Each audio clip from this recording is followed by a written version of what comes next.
रीवा में आदिवासी छात्रावास की बदहाल व्यवस्था को लेकर एक बार फिर राजनीति गर्मा गई है। टीआरएस महाविद्यालय के एनएसयूआई अध्यक्ष नित्कर्ष मिश्रा ने सांसद जनार्दन मिश्रा को मौके पर रोककर छात्रावास की वास्तविक स्थिति देखने की मांग की।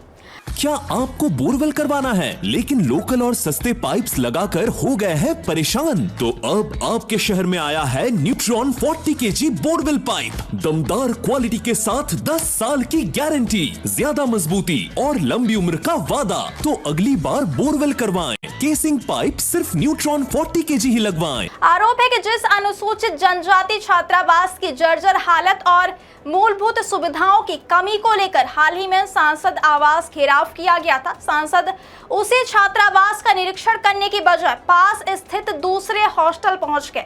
नित्कर्ष मिश्रा का कहना है कि आदिवासी छात्रावास के छात्रों पर दबाव बनाकर उन्हें दूसरे हॉस्टल में ले जाया गया, जहां फोटो और वीडियो बनाकर यह दिखाने की कोशिश की गई कि छात्रावास में सब कुछ सामान्य है। छात्रों की सूचना मिलने पर वे तत्काल मौके पर पहुंचे। मौके पर बड़ी संख्या में छात्र मौजूद थे। नित्कर्ष मिश्रा और छात्रों ने सांसद जनार्दन मिश्रा से आग्रह किया कि वे कुछ कदम दूर स्थित उस वास्तविक आदिवासी छात्रावास का भी निरीक्षण करें, जहां छात्र वर्षों से मूलभूत सुविधाओं के अभाव में रहने को मजबूर है।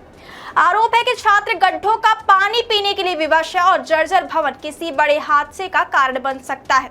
हालांकि छात्रों और एनएसयूआई नेताओं के आग्रह के बावजूद सांसद ने तत्काल निरीक्षण करने से इनकार करते हुए कहा कि वे आज नहीं बल्कि कल आएंगे।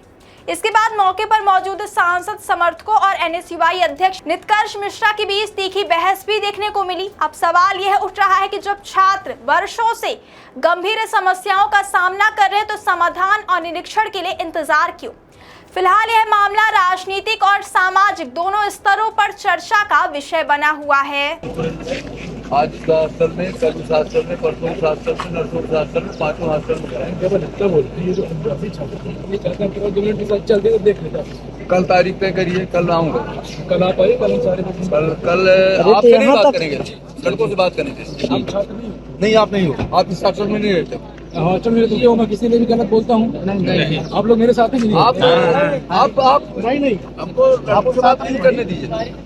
आप हमको लड़कों से बातचीत करने दीजिए। आप आ गए, आप अभी इनसे आधा 2 घंटे, मैंने 2.5 घंटे अच्छे सवाल। मुझे फोन बात करेंगे ना, आप तो थे ही नहीं सर। बात करेंगे, बात करेंगे। कल रात में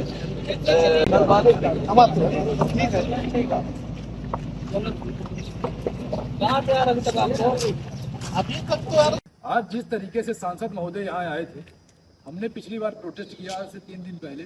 सांसद जी को यहाँ के जो अधीक्षक थे वो एक ऐसी बिल्डिंग में ले गए जो बिल्डिंग सुपुर्द है, लेकिन जिस बिल्डिंग में आज रियलिटी में समस्या है, जहाँ छात्रों को, आदिवासी छात्रों को पानी पीने की समस्या है, आज वो गड्ढे का पानी पीने को मजबूर है। ऐसे जर्जर भवन में रह रहे हैं जो कभी भी धराशायी हो सकता है। आज ये बच्चे मौत के साए में अपनी जिंदगी जी रहे हैं। जब सांसद जी उस बिल्डिंग से निकल रहे थे, इन्होंने मुझे फ़ोन लगाया कि भैया आप आइए। मैं वहाँ पर गया। हमने सभी करीब 50 छात्रों के साथ मैंने सांसद जी को बाहर रुकवाया। सांसद जी स्पष्ट कहते कि मैं तुमसे बात नहीं करूँगा। मैंने कहा ठीक है, आप मुझसे बात मत करिए, आप इन छात्रों से कम बात करिए। बोलते हम कल बात करेंगे। आज आप बगल 10 मीटर में आप बगल में आके चले गए। आपको दिक्कत थी क्योंकि आपको पता था कि आपकी गलती है। आज रियलिटी में आदिवासियों की हालत रीवा में बद से बदतर हो गई है। आज भेड़ बकरियों जैसी जिंदगी जीने के मजबूर है। सांसद जी बगल में जाकर फोटोबाजी कर रहे थे। सांसद जी बगल में जाकर रील बनवा रहे। जो भाजपा के कथित नेता कहे जाते हैं वो उनका सपोर्ट कर रहे थे। उन्होंने मुझे रोका कि आप क्या कर रहे हैं ये? अरे आप हमारे भी सांसद हैं, आप इन सब के सांसद हैं, आप रीवा लोकसभा क्षेत्र के सांसद हैं। हमारा अधिकार था आपसे बात करने का, लेकिन आपने जिस तरीके से हमसे ये कहा कि हम आपसे बात करना नहीं चाहते हैं, आप आदिवासियों से बात करना नहीं चाह रहे हैं, आप आदिवासियों की समस्या नहीं स्वीकार कर पा रहे हैं। आज जिस मौत के साए में जिंदगी जी रहे हैं, आप सोचिए क्या कोई वो सांसद ये पानी पी लेंगे जाकर के, जिस गड्ढे के पानी ये पीते हैं, वो सांसद आकर यहाँ बैठ लेंगे जिस हॉस्टल में ये लोग रहते हैं? क्यों भाई? सांसद जी ने क्या कहा था? नहीं, कल आएंगे। कल के लिए बोला गया है कि कल आएंगे। आज उनको क्या दिक्कत थी जो बगल में आए थे? अब ये बताइए, उनको आना चाहिए था, क्योंकि जहाँ पे भैया ने ठीक बोला था कि जो व्यक्ति बीमार है तो उसको पहले देना चाहिए प्रोटेक्शन। अब ये बताइए, जो पहले से संतुष्ट है, मतलब जहाँ पे हर एक प्रकार की सुविधाएं उपलब्ध है, वहाँ जा रहे हैं।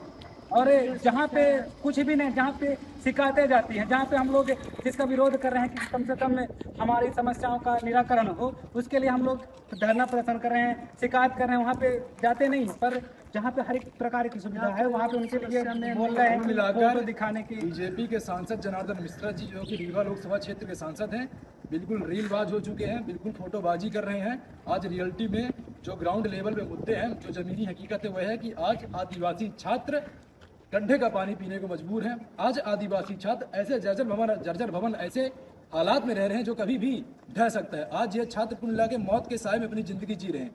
जो है तो सांसद जी को इस चीज़ पे शर्म करनी चाहिए। भारतीय जनता पार्टी के नेताओं को इस चीज़ में शर्म करनी चाहिए कि जहाँ रीवा में डिप्टी सीएम है, इसी क्षेत्र के सांसद हैं, 5-5, 6-6 विधायक इस क्षेत्र में, लेकिन किसी के कानों तले जू नहीं रह रही है। यह छात्र किस स्थिति में अपनी जिंदगी जीने को मजबूर